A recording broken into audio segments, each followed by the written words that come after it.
Night on First at 9 this Thursday the 13th of March 2025. Dynamic policy. Sri Lanka's foreign policy should be adaptable to global situations while aligning with national interests, says former Foreign Secretary. Shocking revelations. Medicine Regulatory Authority uncovers forged documents used to import medicines. Divide or unite. Samagi Jana Balawege to contest local government elections separately. Aims to form alliances with other opposition parties if elected. Detained. Suspect arrested over Anuradhapura female doctor's sexual assault detained 48 hours for questioning. Suspect's sister and another individual arrested for aiding and abetting crime. Chilo Dairy, Sri Lankawama Kiren Perata. Obe Vishwasi Dinu Sensorain, then Langamati Pharmacy in Labagata Hacker. Kanta Parisang Karagatot? Api Parisang. ඉතින් මොකටද නිකන් නාගන්නේ? ස්වදේශී කොහොඹ lemongrass අද කාලෙට ෆ්‍රෙෂ්ම විසඳුම. This is Derana First at 9. Live from Studio 24 in Colombo. Good evening and welcome to First at 9, brought to you by Sri Lanka's most trusted news source, Derana. I am Tharindu Mahendra, joining you live with the latest in Sri Lanka and around the world. Taking you to your top story this evening, the main suspect arrested over the sexual assault of a female doctor at the Anuradhapura Teaching Hospital was ordered to be detained for 48 hours for questioning after being produced before the Anuradhapura Magistrates Court. Meanwhile, the suspect's sister and another individual were arrested today on charges of concealing information and aiding and abetting the suspect. Meanwhile, the strike action launched by the staff of the Anuradhapura Teaching Hospital was called off today following discussions with the North Central Province Governor and police on ensuring the security of the hospital premises. A 32-year-old female trainee consultant at the Anuradhapura Teaching Hospital was sexually assaulted at the residence for specialists in front of the hospital during the evening of the 10th of March. 5 police teams under the supervision of the Senior Superintendent of Police in charge of the Anuradhapura Division, Tilina Heva Patirana, were deployed in search of the suspect. Accordingly, the suspect was arrested yesterday while in hiding in Galnava. Following the interrogation of the suspect, it was revealed that he had returned home after committing the crime and afterwards had remained hidden upon learning of the police search operation against him. However, the suspect's sister had confessed to the investigation teams upon questioning that he did not return home. Accordingly, the suspect's sister was arrested by police today on charges of concealing information and aiding and abetting a crime. Police also found in her possession the female doctor's mobile phone, which the suspect had stolen. Meanwhile, another person who reportedly aided and abetted the suspect was also arrested. Both arrestees were ordered to be held under remand custody until the 17th of March. Meanwhile, the main suspect arrested over the sexual assault of the female doctor at the Anuradhapura Teaching Hospital was ordered to be detained for 48 hours of questioning after being produced before the Anuradhapura Magistrates Court today. Meanwhile, the token strike action that was initiated by the Government Medical Officers Association across all hospitals island-wide in protest of the incident was called off at 8 a.m. this morning. In the meantime, a special discussion was held today between the Governor of the North Central Province, the police and the medical staff of the Anuradhapura Teaching Hospital regarding the hospital's security. We made a decision regarding the measures to ensure the safety of the hospital premises and the time frame to implement these measures. Accordingly, we have decided to work together to ensure everyone's safety. The Governor and the government provided some assurances, a timeline, and requested some time to implement certain measures. Therefore, we view this discussion very positively. Subsequently, the strike action launched by the staff of the Anuradhapura Teaching Hospital, demanding that the security of the hospital staff be assured, was called off in accordance with the agreements reached during the discussion. යම්කිසි මට්ටමක ආරක්ෂාවක් ලැබෙන බවට තහවුරු වෙච්ච නිසා අපි තීන්දුව තීරණයක් ගත්තා වැඩ වර්ජනයත් හිමා කරලා සියලුම සේවාවන් මහ ජනතාවට විවෘත කරන්න.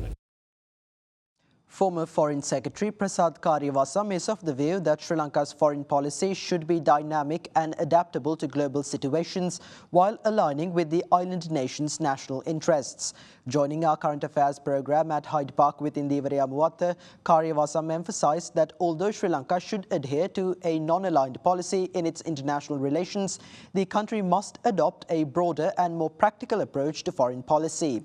He further stated that the government has gained the goodwill of the international democratic community by securing a supermajority in the recent elections and added that the government must be tactful enough to reap the benefits of this achievement.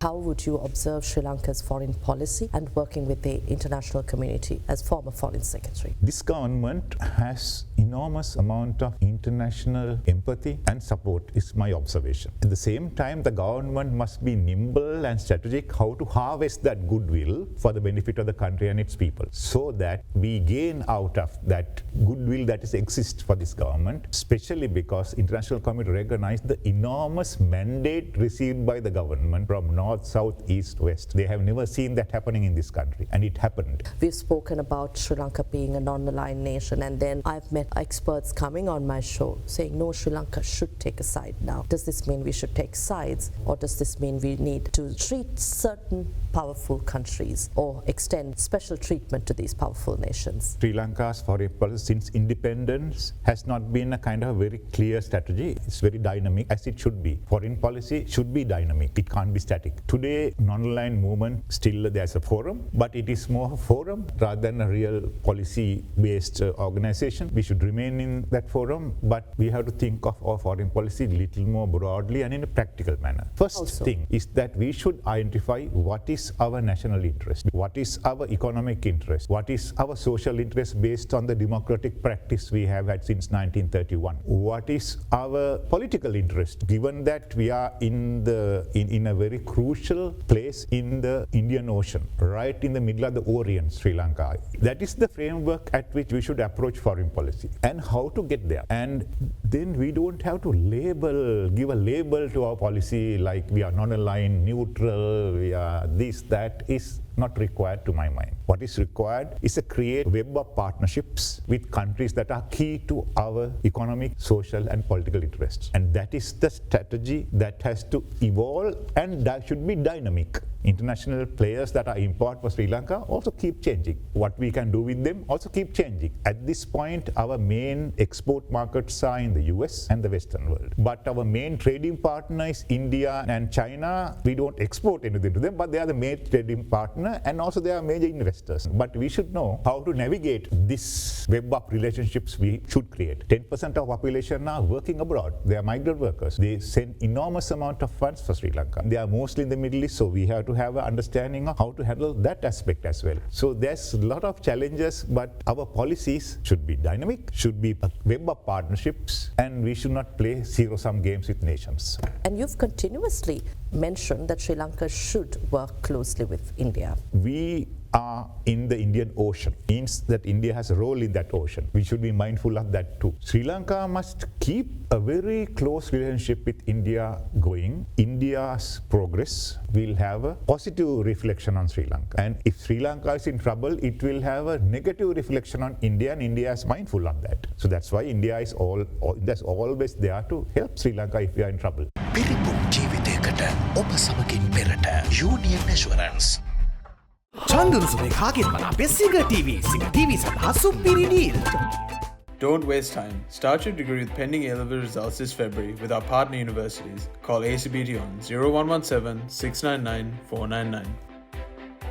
During a meeting of the Committee on Public Enterprises, the National Medicines Regulatory Authority revealed that it identified 6 forged documents which were used to obtain permission to import medicine last year. However, officials stated that despite lodging complaints, no investigations had been conducted yet. Additionally, the members of the Committee on Public Enterprises raised concerns about financial malpractices that occurred over the past year through the waiver of registration method, which was used to emergency medicine purchases. හදිසි විශේෂ අවස්ථාවන් පදනම් කරගෙන ඖෂධ ගෙන්වීම සඳහා ලබා දෙන ප්‍රතිපාදනය භාවිතා කරලා තියෙනවා. ඖෂධ හිඟයන් නිර්මාණය කරලා ඒ නිර්මාණය තුලින් ඖෂධ ගෙන්න ඉඩ දෙයි. එතකොට ඖෂධ නියාමන අධිකාරිය යම් වගකීම් පැහැර හැරීමක් තියෙනවා නිශ්චිතව. කොතනින්ද මේ වැරද්දෙන්නේ? fake documents ගොඩක් සංසරණය වෙලා තිබුණා. Since these companies were not registered, many fake documents circulated. We identified 6 such fake documents last year. The issue is that even when I personally lodge complaints about these 6 documents and provided statements, no investigations are being carried out. We even have documents where the perpetrators acknowledge creating these fake documents. There's a woman who admitted to this, yet no statement has been taken from her to date. The 2 years that issued the highest number of waivers of registration were 2022 with 656 waivers and 2023 with 261. 1 or 2 waivers might be understandable, but failing to order essential drugs as a practice has created a major issue. The ministry in office during 2022 to 2023 was remanded, as was the chief auditor. Currently, there is a speculation that the immunoglobulin vaccine administered were merely water. Over 10 people died as a result. අපි ඔය කාරණා මාස දෙකක් පමණ ඉඳන් සාකච්ඡා කරනවා. ස්පීසි එකට ඍජුව ආනයනය කිරීමට යම්කිසි ආකාරයක ක්‍රමවේදයක් හදන්න අපි සාකච්ඡා කරා. මම හිතන්නේ පොලිසියක් විදියට මේ ඩිසිෂන් එක ගන්න ඕන. හදවත් සත්කම් සඳහා Paparin hydrochloride, which is administered to heart patients, was purchased for 72,500 rupees in 2022 by the Health Ministry. In 2023, it was purchased for 50,776 rupees. Currently, the ministry is purchasing this medicine for 370 rupees. There's a significant financial fraud involved. මෙතන ඒ වෙලාවේ මිල සහතිකයේ සඳහන් කරලා තියෙන්නේ manufacturer දීපු. එතකොට ඒක හරියද එහෙම නැත්නම් අනිත් රටවල මේ මිල ගණන් කොහොමද කියන බලන තත්ත්වයක් 2019 සිද්ධ වෙලා නැහැ. Meanwhile, the Committee on Public Accounts recently abruptly concluded its discussion with the Department of Motor Traffic due to department officials not being in possession of documents related to disciplinary action ordered to be taken against officials responsible for illegal vehicle registrations. The Parliamentary Committee expressed its strong displeasure with the department's lack of preparation. Presenting to the committee a report regarding the investigation conducted into the 25 facts presented by the Auditor General in relation to the illegal vehicle registrations that took place prior to integration with the customs computer system and the disciplinary action taken against the responsible officials. මේ සම්බන්ධයෙන් තොරතුරු හොයාගන්න අපහසුයි අපේ දෙපාර්තමේන්තුව ඇතුලේ. කොමසාර ජනරල්තුමා ඉස්සලා කියන්නේ විනය ක්‍රියාමාර්ග අරන් තියෙනවද නැද්ද? ඒකට අදාළ The facts pertaining to that cannot be found within the department's files. We do not have information regarding any disciplinary action or the aforementioned 25 facts. මේකේ බරපතල කාරණා තියෙන්නේ. These are serious matters. An order was issued to initiate preliminary investigations and take disciplinary action against the responsible officials. You should at least be able to inform the committee of the disciplinary action that has been taken. I request some time. I will provide a detailed report as soon as possible. There's an issue with locating files. Over 35 million files have been archived without a proper procedure. ඒ කියන්නේ ගොනු 3000ක් ආවත් 4000ක් ආවත් ඒ ගොනුවට වග කියන නිලධාරියෙක් ඉන්නවනේ. ඒක යාවත් කාලීන කරන පිළිවෙලක සකස් කිරීමේ නිලධාරියෙක් වගකීමනේ. ඒකෙදි ගැටලුවක් වෙලා තියෙනවා අපිට ඒ ගොනු හුරන්න ඉඩ පිළිබඳ ගැටලුවක් තියෙනවා. මමත් දැන් මේකට ඇවිල්ලා අවුරුදු 20කට වැඩි. අවුරුදු 20ක් තුලම ඔබතුමාලා ඔය හැමදාම කියන කාරණාව තමයි මේ ගොනු අහුරන්න තැනක් නැහැ කියන එක. ඒ සාකච්ඡාවේ අද්දී අපට තේරෙන්නේ What we felt during the discussion was that officials of the department are not willing to fulfill their responsibilities. We cannot move forward if they aren't committed to their duty. What became evident when studying this report is that the Department of Motor Transport has belittled the Parliament. You merely want to get through the day, not provide solutions for the country's issues. There is no point in continuing this discussion. We will take this up another day. This is not a discussion that will lead anywhere. We members of Parliament express our displeasure and regret. Fast track your career from O levels with eSoft. ඩයිබිටිසෝල් සීනිවලින් පරිස්සම්වන ඔබට අමතක නොවන පෝෂණය. Kelani wire කිසිගින්නක් නෑ. කිසිගින්නක් නෑ. Kelani fire shield wire.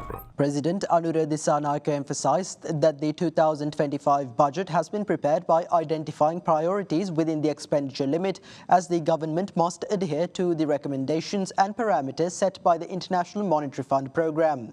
However, the President emphasised that priority has been given to the education and health sectors.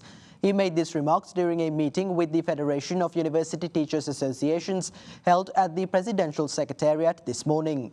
During the meeting, the President was briefed on the challenges faced by university teachers and potential solutions were discussed. Acknowledging the difficulties faced by professionals, the President assured the government's commitment to protecting their rights and acting with sensitivity.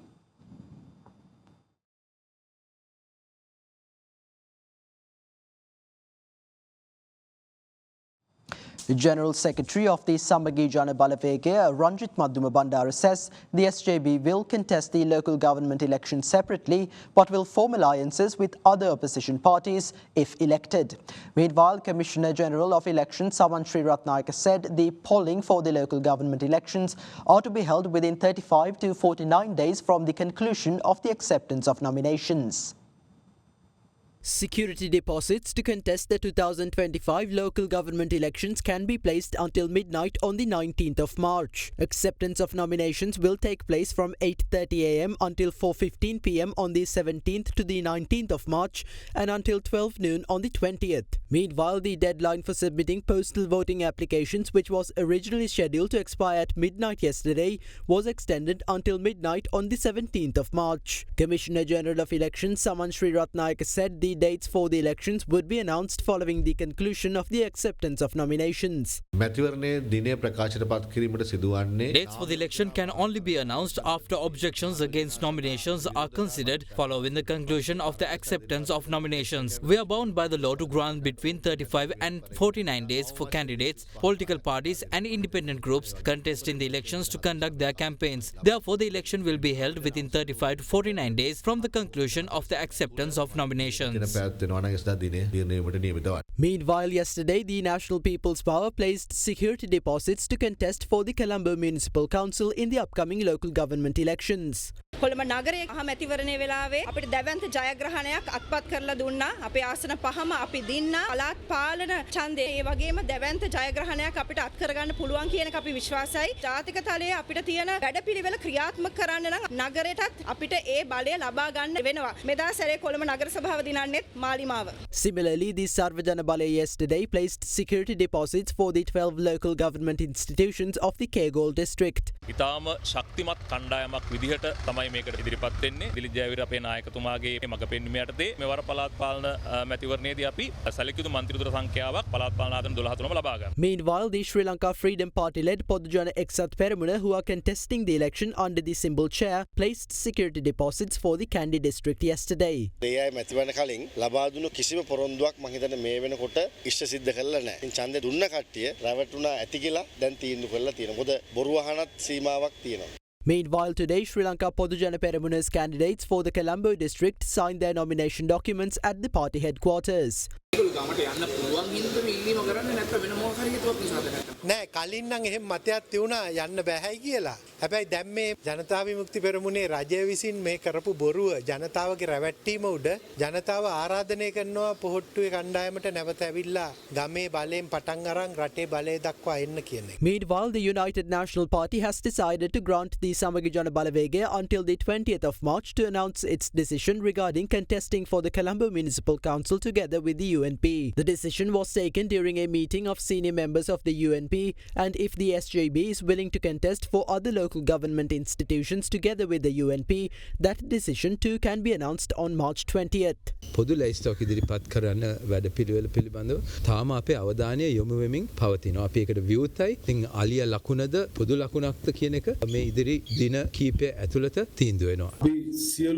We will contest for all local government institutions as the Samagi Jana Balawegaya under the symbol telephone. We held several rounds of discussions. We decided to contest separately and then form alliances within local government institutions once elected. These discussions aren't limited to this election but are applicable to all future provincial council, parliamentary and presidential elections. These discussions are still ongoing. Leader of the Sarvajana Balaya parliamentarian Dilith Jayavir says Sri Lankan households require genuine relief from the government and not mere illusions. He made these remarks during the meeting of the party's Jayala divisional representatives held in Ragama.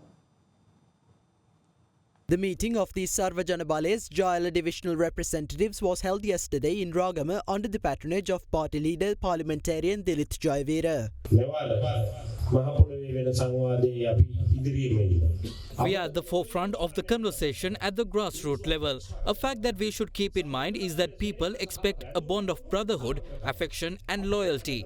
We must engage in politics of affection, honesty. That's why we introduced the concept of an entrepreneurial state and gathered entrepreneurs and honest people around us and helped them help each other by generating wealth, not by collecting funds from the public or extortion. This time we must focus on taking this message to the grassroots level. Rural areas must be developed. For this development, people in rural areas must stand up. They cannot be raised by adding 1,000 rupees to their Aswasuma allowance. The Aswasuma benefit must be increased up to 100,000 rupees for households that require it. We all know that people cannot live on 15,000 rupees, which means that Aswasuma is useless. This is not a relief program, merely an illusion. We do not need illusions, but households require genuine relief.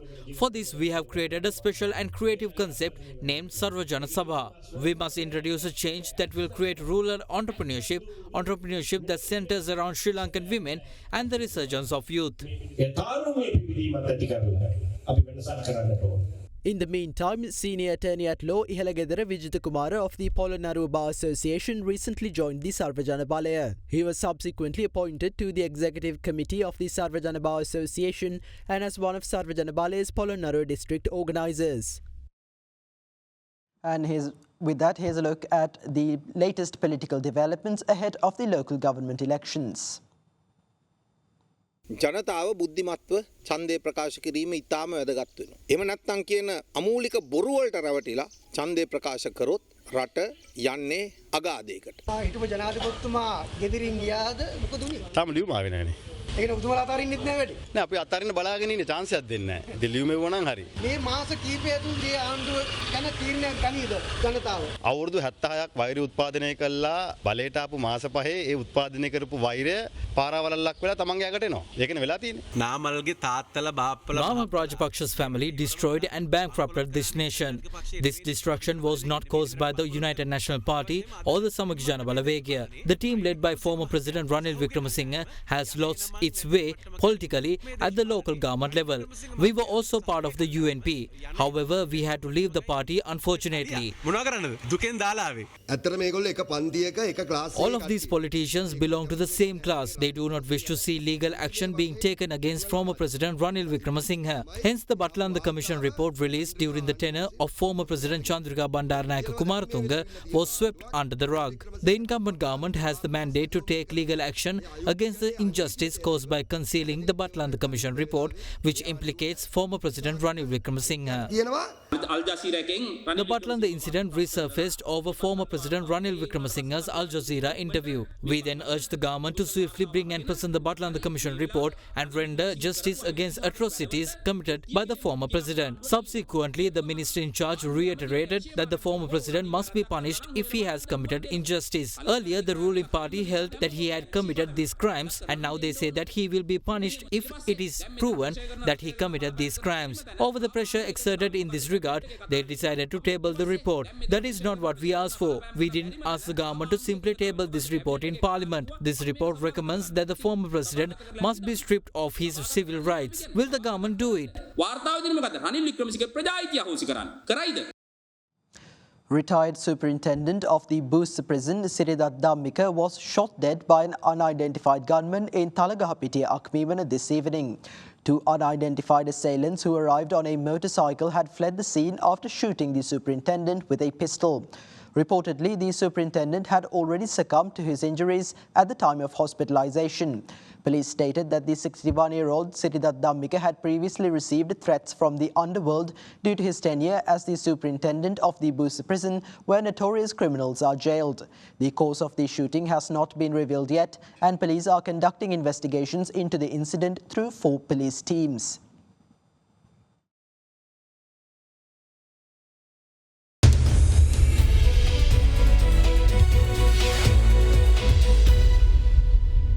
Welcome back. The National Advisory Committee for Small and Medium Scale Entrepreneurs recently commenced its operations at the Parliamentary Complex.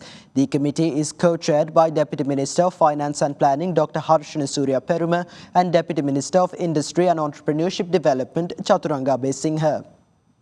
The advisory committee includes senior government officials, experts from various fields to represent all aspects of small and medium-scale entrepreneurs, and several financial sector experts, bankers and university professors. Representation from the central bank has also been included in the committee. The National Advisory Committee for Small and Medium-Scale Entrepreneurs is tasked with reviewing and updating the national policy framework for small and medium enterprises in accordance with the government's development agenda and current development trends, revising, updating and monitoring the national plan for small and medium enterprises through an interministerial coordination committee, establishing a risk rating system for small and medium enterprises when accessing financial facilities, addressing key challenges faced by small and medium entrepreneurs, including building a supportive environment for small and medium enterprises, facilitating technology transfer, promoting research and development, improving market access and strengthening institutional capacity, and providing recommendations for solving major financial challenges faced by small and medium entrepreneurs.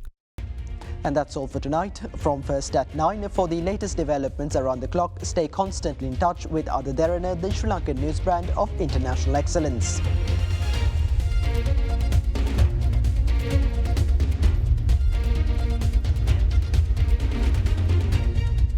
For news and information you can trust 24 hours a day, visit adaderana.lk.